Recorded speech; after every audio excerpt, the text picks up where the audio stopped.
kemudian menyalakan api unggun, bukan? Apa yang dirasakan ketika sahabat duduk di sekitar api unggun?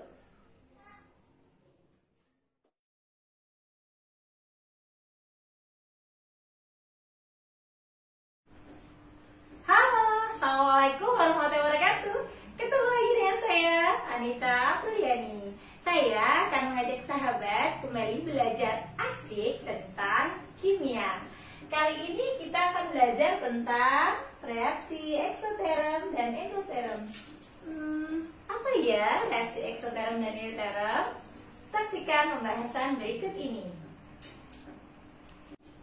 Tahukah sahabat, dari manakah energi yang kita gunakan untuk beraktivitas sehari-hari? Untuk belajar, bekerja? Ya, tentu saja dari makanan.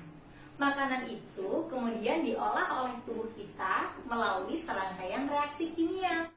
Perubahan energi yang terkandung di dalam perubahan materi disebut dengan kalor. Pada umumnya, reaksi kimia berlangsung pada tekanan tetap. Nah, perubahan energi atau kalor tadi yang berlangsung pada tekanan tetap disebut dengan entalpi. Jadi, entalpi adalah banyaknya kalor yang dimiliki oleh sistem pada tekanan tetap. Besarnya entalpi dipengaruhi oleh energi dalam dan kerja sistem. Perubahan entalpi menunjukkan selisih antara entalpi sistem pada keadaan akhir dengan entalpi sistem pada keadaan awal. Tentu masih ingat kan apa itu sistem dan lingkungan? Sistem adalah segala sesuatu yang menjadi objek pengamatan kita. Jadi pada reaksi kimia, misalnya pada NaOH yang dilarutkan dalam air yang ditempatkan dalam suatu tabung reaksi yang disebut sebagai sistem adalah NaOH dengan air tadi. Sementara yang disebut lingkungan bisa berupa wadahnya, tangan kita, udara sekitar, dan segala sesuatu yang berada di luar reaksi tersebut.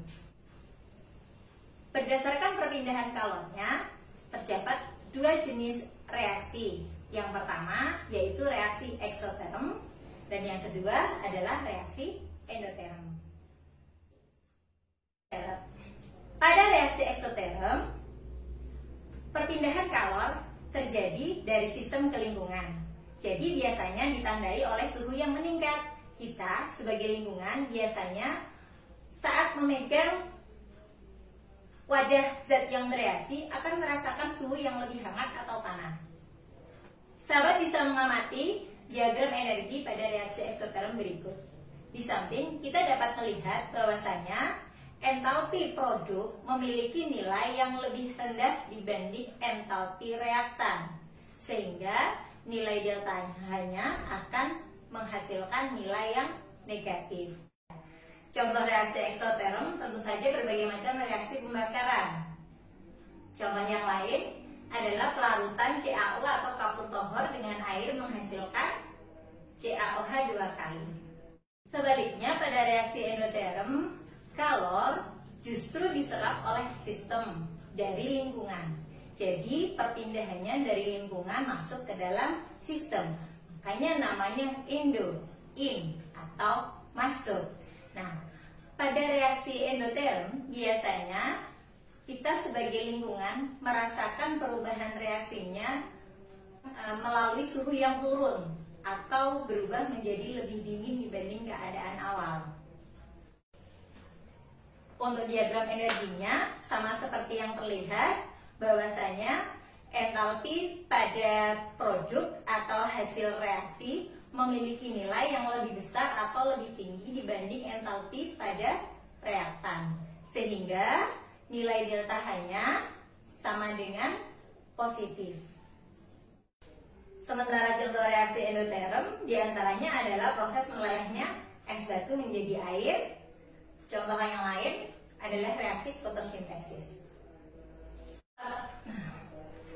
Demikian pemaparan sederhana kita tentang reaksi eksoterm dan endoterm.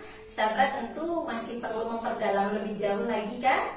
Nah, Sampai ketemu di pertemuan berikutnya. Terima kasih. Assalamualaikum warahmatullahi wabarakatuh.